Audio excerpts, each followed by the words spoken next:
limited edition ini. Muka-muka impor. Kalau lo kan muka lokal. Hidung pesek, pipi tembem. Mata belok. Persis kayak celengan Semar.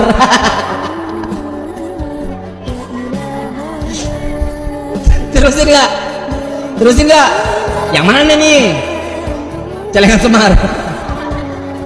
Ini nih kiai-kiai yang jadi anjing-anjingnya pejabat ini. Kamu kera-kera bersorban, kamu ustadz jahanam, kamu kiai bangsat.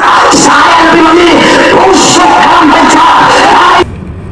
Fenomena sebagian habib yang suka mencaci maki, menghina, melabel atau menggunakan bahasa yang kasar dalam ceramahnya dan media sosial merupakan salah satu fenomena yang sering menjadi perbincangan di tengah masyarakat muslim, teman-teman.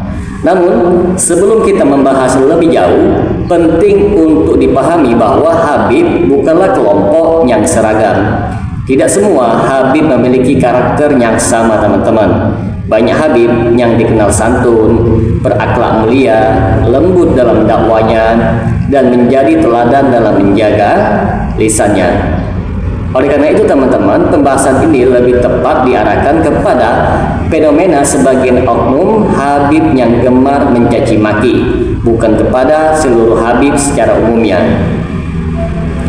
Di berbagai negara muslim, khususnya Indonesia, teman-teman, status habib sering sekali mendapatkan penghormatan yang besar karena dianggap memiliki nasab yang bersambung kepada Nabi Shallallahu Alaihi Wasallam melalui jalur Sayyidina Hasan atau Sayyidina Husain. Karena faktor tersebut, teman-teman, masyarakat biasanya menaruh rasa hormat yang tinggi kepada mereka. Namun penghormatan yang tinggi terkadang menimbulkan masalah ketika ada sebagian orang yang merasa dirinya kebal dari kritik atau merasa bahwa status keturunan dapat dijadikan alasan untuk berbicara sesuka hatinya. Tidak sedikit masyarakat yang merasa heran ketika melihat ada seorang tokoh agama yang seharusnya mengajarkan akhlak justru mengeluarkan kata-kata yang kasar, hinaan, ejekan, bahkan makian kepada kelompok yang berbeda pandangan dengannya. Fenomena ini, teman-teman, semakin mudah ditemukan sejak berkembangnya media sosial. Ceramah yang dahulu hanya didengar oleh jamaah tertentu kini dapat tersebar ke seluruh dunia hanya dalam hitungan menit saja. Padahal jika kita melihat dakwah Nabi Muhammad SAW, kita akan menemukan bahwa beliau adalah manusia yang paling menjaga lisannya. Bahkan orang-orang kafir Quraisy yang paling keras memusuhi beliau pun sering sekali mendapatkan perlakuan yang lembut. Ketika penduduk Taif melempari beliau dengan batu hingga berdarah, beliau tidak membalasnya dengan caci maki. Ketika malaikat menawarkan untuk menghancurkan penduduk Taif, beliau justru berharap agar keturunan mereka kelak mendapatkan hidayah. Akhlak seperti inilah yang seharusnya menjadi contoh bagi setiap dai, teman-teman. Ustadz, ulama, habaib, atau siapapun yang mengaku mengikuti Rasulullah SAW. Sebab kemuliaan seseorang di sisi Allah Subhanahu wa Ta'ala bukan ditentukan oleh keturunannya semata, tetapi oleh ketakwaannya. Allah Subhanahu wa Ta'ala berfirman bahwa yang paling dimulia di sisinya adalah orang yang paling bertakwa. Salah satu penyebab munculnya fenomena caci maki di kalangan sebagian tokoh agama adalah fanatisme kelompok. Ketika seseorang terlalu fanatik kepada kelompok, organisasi, mazhab, tarekat, ataupun tokoh tertentu, maka ia akan mudah memandang lawan itu sebagai musuh yang harus dihancurkan. Akibatnya apa, teman-teman? Diskusi ilmiah berubah menjadi pertarungan emosional. Dalil itu digantikan dengan hinaan, argumentasi digantikan dengan ejekan. Dalam kondisi seperti ini, teman-teman, masyarakat sering menyaksikan ceramah yang lebih banyak berisi serangan terhadap individu daripada penjelasan ilmu.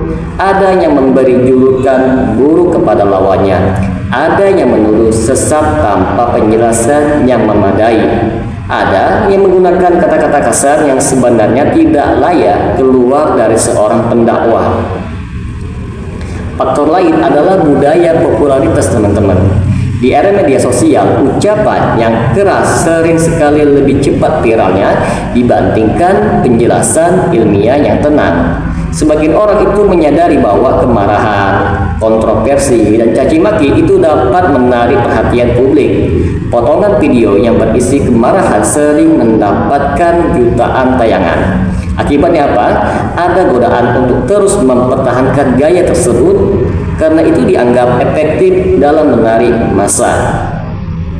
Padahal keberhasilan dakwah tidak diukur dari jumlah penonton semata, teman-teman.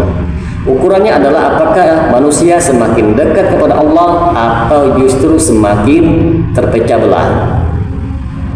Jika sebuah ceramah hanya menghasilkan kebencian, teman-teman, permusuhan dan saling menghina di antara kaum muslimin, maka perlu dilakukan evaluasi terhadap metode yang digunakan, teman-teman. Masyarakat itu juga perlu memahami bahwa nasab mulia bukanlah jaminan seseorang itu pasti benar. Dalam sejarah Islam, terdapat banyak keturunan orang yang soleh yang tetap bisa melakukan kesalahan. Sebaliknya, banyak ulama besar yang bukan keturunan Nabi namun memiliki ilmu dan akhlak yang sangat tinggi. Karena itu, ukuran kebenaran dalam Islam adalah Al-Quran dan As-Sunnah, bukan semata-mata status keluarga. Ketika seseorang habib ataupun tokoh agama melakukan kesalahan, masyarakat tidak boleh terjebak dalam dua sikap yang ekstrim. Ekstrim yang pertama adalah menganggap semua habib buruk hanya karena kesalahan sebagian orang. Ini adalah sikap yang tidak adil. Ekstrim yang kedua adalah menganggap seorang habib tidak mungkin salah hanya karena memiliki nasab yang mulia. Ini juga tidak benar, teman-teman. Sikap yang lebih adil adalah menghormati nasab yang mulia, tetapi tetap menilai ucapan dan perbuatan itu berdasarkan dalil dan akhlak Islam. Jika seorang habib berbicara dengan baik, maka kita menghargainya. Jika ia keliru, kekeliruannya dapat dikritik secara ilmiah dan sopan tanpa harus menghina dirinya. Salah satu dampak negatif dari fenomena caci maki adalah hilangnya kepercayaan sebagian generasi muda terhadap tokoh agama. Banyak anak muda yang awalnya ingin belajar agama, teman-teman, akhirnya mereka kecewa ketika melihat pertengkaran, saling menghina, dan perang kata-kata antar tokoh agama di media sosial.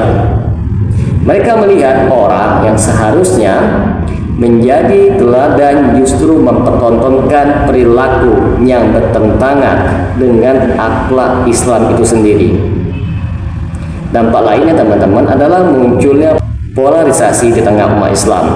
Pengikut masing-masing tokoh kemudian ikut meniru gaya gurunya. Jika gurunya itu suka menghina, maka murid-muridnya pun akan merasa bahwa menghina lawan adalah bagian dari agama. Akibatnya, ruang dialog menjadi semakin sempit, teman-teman, dan permusuhan itu semakin meluas. Islam sendiri mengajarkan bahwa seseorang muslim sejati adalah orang yang kaum muslimin selamat dari gangguan lisan dan tangannya. Karena itu, teman-teman, menjaga lisan merupakan salah satu ibadah yang sangat penting. Banyak ulama salaf menegaskan bahwa kerusakan yang ditimbulkan oleh lisan sering sekali lebih berbahaya daripada kerusakan yang ditimbulkan oleh tangan. Fenomena sebagian habib yang suka mencaci maki ini seharusnya menjadi pelajaran bagi seluruh pendakwah. Bukan hanya habib, setiap dai, ustadz, kiai, habib ataupun tokoh agama harus tetap mengoreksi dirinya agar dakwah yang dilakukan benar-benar mencerminkan akhlak Nabi Muhammad SAW. Masyarakat juga perlu lebih dewasa dalam memilih panutan, yaitu yang dengan melihat ilmu, akhlak, kejujuran, dan ketakwaan, bukan hanya popularitas ataupun garis keturunannya saja. Pada akhirnya teman-teman, dakwah yang kuat bukanlah dakwah yang paling keras suaranya, tetapi dakwah yang paling dekat dengan kebenaran dan akhlak Rasulullah SAW. Seseorang pendakwah boleh tegas ketika menjelaskan kebenaran, tetapi ketegasan berbeda dengan caci maki. Ketegasan berdiri di atas ilmu dan adab teman-teman, sedangkan caci maki itu sering lahir dari emosi dan hawa nafsu. Oleh sebab itu, siapapun yang mengaku mengikuti Nabi Muhammad SAW seharusnya ia berusaha meneladani kelembutan, kebijaksanaan, dan kemuliaan akhlak beliau dalam berdakwah kepada manusia. Semoga dengan sedikit penjelasan ini dapat memberikan manfaat bagi teman-teman sekalian, dan apabila channel ini dapat memberikan manfaat bagi teman-teman sekalian, silakan like dan subscribe. Semoga bermanfaat. Assalamualaikum warahmatullahi wabarakatuh.